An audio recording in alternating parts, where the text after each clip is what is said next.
రాజకీయాల పరంగా పవన్ కళ్యాణ్ గారి వ్యవహార శైలిని ఎంతో వ్యతిరేకించే త్రిపురనేని చిట్టిబాబు గారు మొన్న కోటా శ్రీనివాసరావు గారి మరణం దగ్గర పవన్ కళ్యాణ్ గారితో మాట్లాడిన వ్యవహార శైలిని అందరూ ట్రోల్ చేస్తున్నారు, అందరూ ప్రశ్నిస్తున్నారు.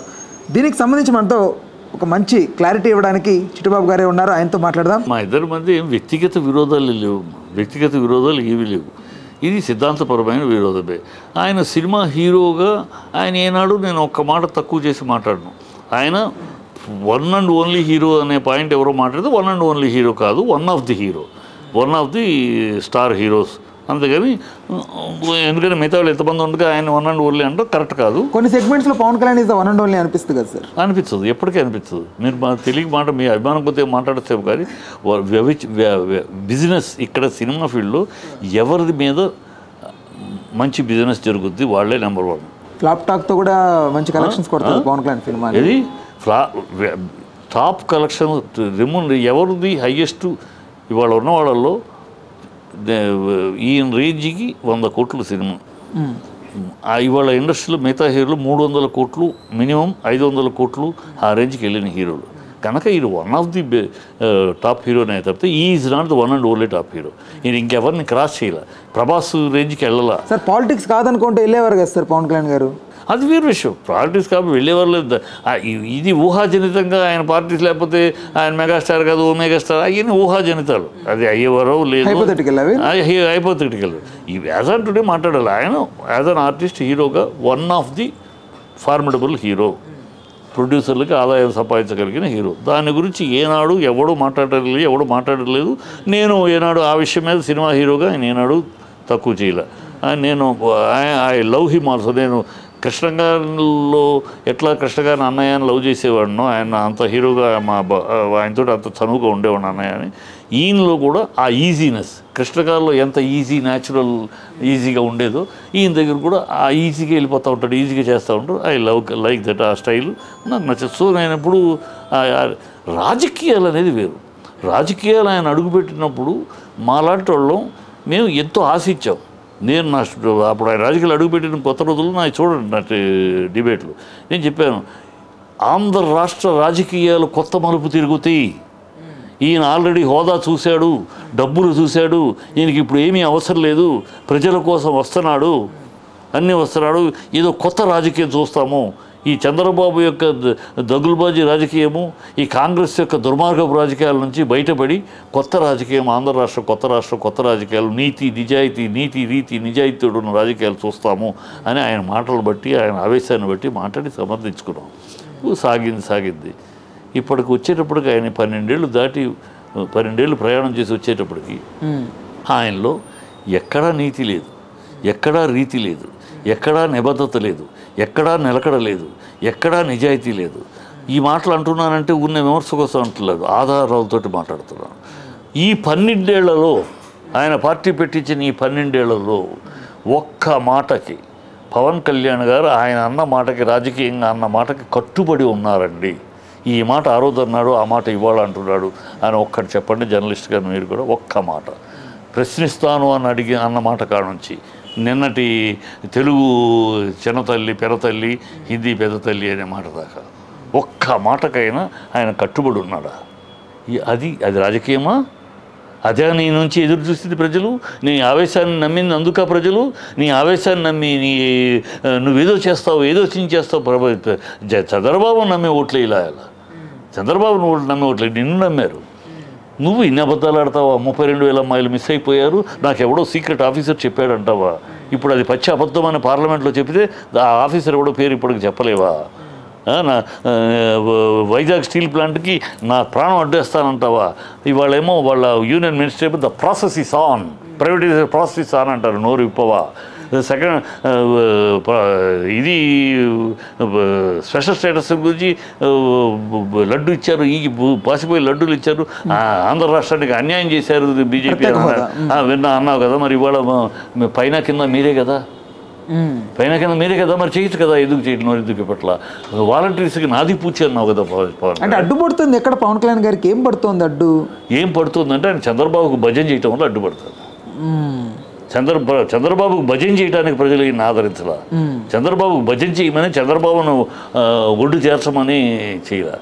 నువ్వు చంద్రబాబు చెప్పడు, ఎలాగో చెప్తాడు, అబద్ధాలు చెప్తాడు, నెరవేర్చడు, గతంలో అనుభవం. కానీ పక్కన పవన్ కళ్యాణ్ ఉన్నాడు, నిలదీస్తాడు, నిగ్గు చేస్తాడు, వాడు హామీలు నెరవేర్చకపోతే నిలబడతాడు అని నమ్మారు. అంటే ఓవరాల్గా ఇప్పుడు ఉన్న ఈ కూటమి పరిపాలన ఏదైతే ఉందో అది జరగడానికి కారణం పవన్ కళ్యాణ్ గారు అంటున్నారు. అది జరగడానికి కారణం, ఆ తప్పులు చేయడానికి కారణం గెలవడానికి నేను అంటుంది. గెలవడానికి ఖచ్చితంగా ప్రజలు ఆయన చంద్రబాబు నమ్మలా. ఈ కాంబినేషన్ మళ్ళీ ఒంటరిగా అయితే పవన్ కళ్యాణ్ కూడా ఆ సీన్ ఉండేది కాదు. పవన్ కళ్యాణ్ వీళ్ళని ఎట్టాకైతే కింద మీద పడి వాళ్ళని కలిపాడు. చంద్రబాబు కూడా వచ్చి ఢిల్లీలో కాళ్ళ దగ్గర కూర్చున్నాడు, ఎలాగైనా కాంబినేషన్ కావాలి. అది ఆ కాంబినేషన్ చేయటం వల్ల ఒకళ్ళొకళ్ళు తిట్టుకున్నారు వీళ్ళందరూ. అనైతికమైన ఇదే. కానీ ఒకళ్ళొకడు చంద్రబాబుని పవన్ కళ్యాణ్ తిట్టాడు, పవన్ కళ్యాణ్ చంద్రబాబు తిట్టాడు, మోడీ చంద్రబాబు తిట్టాడు, చంద్రబాబు మోడీ తిట్టాడు. ఒకళ్ళనొకళ్ళు బేబస్తగా తిట్టుకున్నారు, మామూలుగా కూడా కాదు, వ్యతిరేకించారు. అయినా సరే ప్రజల్లో ఈ కాంబినేషన్ ఏదో సరే అతను ఇచ్చాడు, అతను ఇంతకన్నా ఏదో ఇస్తామన్నారు, నమ్మారు. మా లాంటి అప్పుడు చెప్పేది అబద్ధం. చంద్రబాబు చెప్తున్నారు అబద్ధం. 167,000 కోట్లు ఇస్తేనే శ్రీలంక అయిపోతారని ఆయన చెప్పిన సంక్షేమ పథకాలు 122,000 కోట్లు అవుతాయి, ఎక్కడి నుంచి అని అడిగాము. ఆయన చేసి సంపద సృష్టిస్తామన్నాడు. ఏంటి అన్నాడు, పక్కన నువ్వు ఉన్నావు, నేను అని మేనిఫెస్టో కూడా చెప్పావు. ఇప్పుడు సంవత్సరం అయింది. సంవత్సరం అయితే నీ నుంచి ఎదురు చూస్తుంది ప్రజలు. మా లాంటి వాళ్ళు ఖజానా ఖాళీ అంటున్నాడు ఆయన. ఖజానా ఖాళీ నువ్వు అనాలి కదా. ఆ రోజు తెలీదా? 14 ఏళ్ళు సీఎం చేసిన చంద్రబాబు, 40 ఏళ్ళ అనుభవం ఉన్న చంద్రబాబు, పవన్ కళ్యాణ్ కొత్త తెలియకపోవచ్చు, లోకేష్కి తెలియకపోవచ్చు అన్నాడు. ఎట్లా అన్నారు? ఇప్పుడు అడగాలి కదా, పవన్ కళ్యాణ్ ప్రశ్నించాలి కదా. నువ్వు ప్రశ్నిస్తానని కదా వచ్చావు, నిజాయితీ రాజకీయాలు చేస్తానని కదా వచ్చావు, నిలకడ రాజకీయాలు చేస్తానని కదా వచ్చావు, నిబద్ధత రాజకీయాలు చేస్తానని కదా వచ్చావు. ఇప్పుడు అడగాలిగా నువ్వు ప్రజల తరఫున. ఇది మనం ఇచ్చాము ప్రామిస్, నేను నిలబడ్డాను, మేనిఫెస్టో పట్టుకుని చెప్పాము.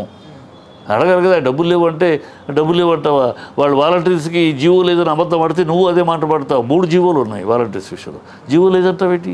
వాళ్ళు మాట్లాడడం అంటే తెలుగుదేశం ఏం మాట్లాడమంటే అది మాట్లాడతా కదా. నువ్వు రాజకీయాలకు వచ్చింది అంటే ఇప్పుడు తెలుగుదేశం బీజేపీ ఏది మాట్లాడమంటే అది మాట్లాడుతుందని, అదేం చేయమంటే ఇది చేస్తుంది అనేది కొంతమంది. బీజేపీ కాదు, బీజేపీ ఇప్పుడు జరుగుతుంది ఏంటమ్మా రాజకీయాల్లో. బీజేపీ దాని ఎజెండా దానిది. Chandrababu agenda Chandrababu, Pawan Kalyan agenda Pawan Kalyan. ప్రజల ఎజెండాలు పక్కన పెట్టేశారు వీళ్ళు ముగ్గురు కూడా. వీళ్ళ పర్సనల్ ఎజెండాల మీద ప్రయాణం చేస్తున్నారు.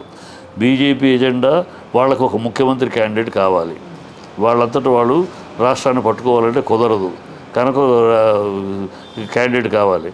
అందుకని పవన్ ఎట్లాగైనా మలిచి ఎట్లాగైనా చేసి అతన్ని మన పార్టీలో విలీనం చేయించుకుంటే బీజేపీ క్యాండిడేట్ సీఎం క్యాండిడేట్ రాబోయే కాలంలో. సో పైన మోడీ, కింద బీజేపీ పవన్ కళ్యాణ్, వాళ్ళిద్దరూ మంచి బంధం ఉందని ఎస్టాబ్లిష్ చేస్తున్నారు ఉంది. సో కాపు ఓట్లు. సో ఆ బీజేపీ క్యాండిడేట్ సీఎం క్యాండిడేట్గా చంద్రబాబుని పవన్ కళ్యాణ్ని తీసుకొచ్చుకొని వాళ్ళు స్టేట్ని పట్టుకోవాలని బీజేపీ వ్యూహం. చంద్రబాబు వ్యూహం ఏంటి? ఎట్లాగైనా పవన్ కళ్యాణ్ని నొక్కాలి, తొక్కాలి. డైరెక్ట్గా నొక్కి తొక్కితే జనాలు తిడతారు కనుక పవన్ కళ్యాణే తానంతట తాను పార్టీ వదిలి వెళ్ళిపోయేలా, పార్టీ వదిలి వెళ్ళిపోయేలా పొగబెడుతున్నాడు. అంటే ఓన్లీ ద రీజన్ లోకేష్ని ముఖ్యమంత్రి చేసుకోవాలి, తను వెళ్ళేలోపు చేయాలి. తన ఆరోగ్యం ఇప్పుడు ఎలక్షన్ ఆడికి 80 ఏళ్ళు, తన యాక్టివ్గా తన ముఖ్యమంత్రి కావాలని చెప్పేశాడు కూడా ఆల్రెడీ. సో తన స్థానంలో ముఖ్యమంత్రి తన కొడుకుని చేసుకోవాలి. తన కొడుకుని కాదనిలా పవన్ కళ్యాణ్ చేయరు కదా. అది కనుక ఆ పని చేయాలి. ఆ వ్యూహంలో ఆయన ఉన్నాడు. ఇప్పుడు ఆ మూమెంట్కి వస్తే జనసేన వర్సెస్ చెప్తున్నా, జనప వ్యూహం కూడా చెప్తా. ఇది జనసేనకి ఎట్టి పరిస్థితుల్లోనూ చంద్రబాబు ఉండగా మనం ముఖ్యమంత్రి కాలేదు కనుక మనం ముఖ్యమంత్రి కావాలంటే ఏం రూట్ అంటే మనం బీజేపీకి దగ్గర అవ్వాలి, బీజేపీ సంకలో కూర్చోవాలి. వాళ్ళతోటి ఐక్యమైపోతే నేను సీఎం క్యాండిడేట్. చంద్రబాబు హయాంలో అవ్వలేను, చంద్రబాబు ఉండగా నేను అవ్వలేను. రేపు చంద్రబాబు ఓట్లు వేయండి వాళ్ళు చెప్పి రేపు లోకేష్కి కూడా ఓట్లు వేయండి అంటే నవ్వుతారు నన్ను జనాలు కనుక. అందుకని అతను నిన్నటిదాకా నేను క్రిస్టియన్ అబ్బా, నా పిల్లలు క్రిస్టియన్ అబ్బా, నా వైఫ్ క్రిస్టియన్ అబ్బా, మా నాన్న సీట్లు అంటించుకుంటాడబ్బా, నాకు జ్వరం వస్తే మా నాన్న యేసుప్రభుకి ప్రార్థన చేశారు, నా కొడుకు జ్వరం వస్తే నేను వీళ్ళకి ఇది మేరీ మాతకు ప్రే చేశాం.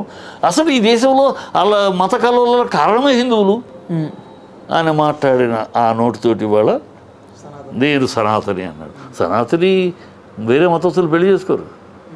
సనాతని ఎందుకు అంటున్నాడు సనాతని అని? బీజేపీ సంఖలో ఒళ్ళో కూర్చుంటానికి, ఆర్ఎస్ఎస్ సంఖలో చేరడానికి, తద్వారా అక్కడ అయిపోతే ఆ బీజేపీలో విలీనం చేసి తను బీజేపీ సీఎం క్యాండిడేట్. అప్పుడు ఏమవుద్ది? బీజేపీ వాళ్ళ ఒక సీఎం క్యాండిడేటు చంద్రబాబు ఒంటరివాడు అయిపోతాడు. వైసీపీ ఈ ట్రయాంగిల్ ఫైట్లో ఈ కొత్త క్రేజ్తోటి మనం కొట్టుకురావచ్చు. ఇది పవన్ కళ్యాణ్ ఆ వ్యూహం. ఈ ముగ్గురు ఈ వ్యూహాల మీద ఉన్నారు కనుక ప్రజల గురించి వదిలేశారు. ప్రజల జపం మానేశారు. పొద్దున్న లెగిస్తే వీళ్ళ ఈ పర్సనల్ వ్యూహాలు జగన్ జపం. మీకు వాంతులు వస్తున్నాయి ఎందుకండి? గత ప్రభుత్వం జగన్ కారణం. మీకు జలుబు చేసింది ఎందుకండి? గత ప్రభుత్వం జగన్. పొద్దున్న లెగిస్తే జగన్ వాళ్ళ పేపర్లు కానీ వాళ్ళ మీడియాలు కానీ పొద్దున్న లెగిస్తే జగన్ జపం తప్పితే మరొక మాట మాట్లాడరు. మీరేమి చేశారయ్యా? సంవత్సరం ఎందుకు కదా అధికారంలోకి వచ్చి మీరేమి చేశారయ్యా? మీరు చేసిన ప్రామిసులకి ఏంటయ్యా అంటే సమాధానం లేదు. అయితే సార్, మీరు ఇప్పుడు ఈ వ్యత్యాసం ఏదైతే చెప్పారో సినిమా వేరు రాజకీయం వేరని, కానీ మీ విషయానికి వచ్చేసరికి ఇక్కడ ఎలా ట్రోల్ అవుతుందంటే, మీరు కళ్యాణ్ గారు మాట్లాడుతుంటే కొంచెం ఆపండి అని కొంచెం అక్కడ అట్లా కనిపించడం, అది ఎందుకు చిట్టుబాబు గారు ఇంత హడావిడి చేస్తున్నారు కెమెరా ముందట్లో మాట్లాడడం? వాళ్ళకి తెలియక వాళ్ళకి ఏం తెలిసి తెలియని వాగుడమ్మా. అక్కడ జరిగే సందర్భం ఏంటది? మా కుటుంబం, మా సినిమా కుటుంబంలో ఒక ప్రముఖ వ్యక్తి పోయాడు. మా కుటుంబంలో పవన్ కళ్యాణ్ మా కుటుంబ వ్యక్తి, నేను ఆ కుటుంబ వ్యక్తి. సినిమా కుటుంబం, మా సినిమా అనేది ఒక కుటుంబం. ఆ కుటుంబంలో ఒక వ్యక్తి పోయినప్పుడు అతను వచ్చాడు, నేను వచ్చాను. అతను రాగానే ఇక్కడ రాజకీయాలు కాదు, నా కుటుంబంలో వ్యక్తి పోయారు, నేను పరామర్శించడానికి వచ్చాను, ఆయన వచ్చారు, రండి నమస్కారం పెట్టాను. ఆయన సంస్కారవంతంగా నమస్కారం పెట్టి వచ్చాడు. మాట్లాడుతున్నారు. ఆయన మాట్లాడుతుంటే అరుస్తున్నారు ఎవరెవరు. ఇది సినిమా ఫంక్షన్ కాదు, సైలెంట్గా ఉండండి అయ్యా అని అన్నా. అది నా బాధ్యత. సినిమా ఫంక్షన్ అయితే ఓ ఫ్యాన్స్ కేకలు. ఇది సినిమా ఫంక్షన్ కాదు, ఇది ఒక మనిషి చనిపోతే జరుగుతుంది, కొంచెం ప్రశాంతంగా ఉండండి, ఆయన మాట్లాడినవాడిని అన్నా. అది నా బాధ్యతగా సంస్కారవంతంగా. అలాగే ఆయన వెళ్ళేటప్పుడు కూడా చిట్టిబాబు గారు వస్తాను అన్నాను. వీళ్ళు మంచిదండి అన్నా. ఇది మా కుటుంబంలో ఒక వ్యక్తి పోయినప్పుడు పరామర్శించడానికి వచ్చినప్పుడు మాలోది. దీనికి రాజకీయాలకు సంబంధం లేదు. రాజకీయాల్లో విమర్శిస్తాం ఖచ్చితంగా. రాజకీయాలు ఎప్పుడైతే పబ్లిక్ లైఫ్లోకి వచ్చారో, మేము పబ్లిక్ లైఫ్లో వచ్చినప్పుడు మీరు చేసే తప్పు పనులని ఎత్తి చూపుతాం. అది రాజకీయాలు. మాకేం పర్సనల్ విరోధం. పవన్ కళ్యాణ్కి నాకేమైనా పర్సనల్ విరోధమా? ఆయన నన్ను చూడగానే మొహం తిప్పుకుంటానికి, ఆయన మొహం చూడగా నేను తిప్పుకుంటానికి అంతే పర్సనల్ విరోధాలు లేవు. We're in industry, we're travelling. Pawan Kalyan ఇండస్ట్రీలోకి రావడానికి ముందుకే నేను కో డైరెక్టర్, మా నాన్న పెద్ద writer, producer. We're travelling in the same boat కదా. అది రాజకీయాలకి దీనికి దూరం. రాజకీయాలు మిక్స్ చేసి చూస్తూ ఉంటారు. పవన్ కళ్యాణ్ మెంబర్ ఎప్పుడైనా ట్రోల్ చేసేవాళ్ళని అడగండి. ఎప్పుడైనా చిట్టిబాబు అనేవాడు పవన్ కళ్యాణ్ సినిమా కెరియర్ గురించి, సినిమా హీరోగా ఆర్టిస్ట్ గురించి ఎప్పుడైనా ఒక మాట తప్పు మాట్లాడాడు? నెవర్. నాకు సినిమా ఫీల్డ్కి సంబంధించిన అతను one of the leading heroes. దాంట్లో no dispute, nobody can dispute. అది కనుక అక్కడ వేరు. ఇక్కడికి వచ్చేటప్పుడు నేను ఏదో నాలాంటి వాళ్ళు 100 మంది అమ్మా, 100 మంది, లక్షల మంది, నాలాంటి వాళ్ళు 100 మంది, ప్రజలు లక్షల మంది, ఏదో అయిపోతుంది, ఈ క్షుద్ర రాజకీయాల నుంచి ఆంధ్ర రాష్ట్రం బయటపడుతుంది అని ఆశపడ్డారు.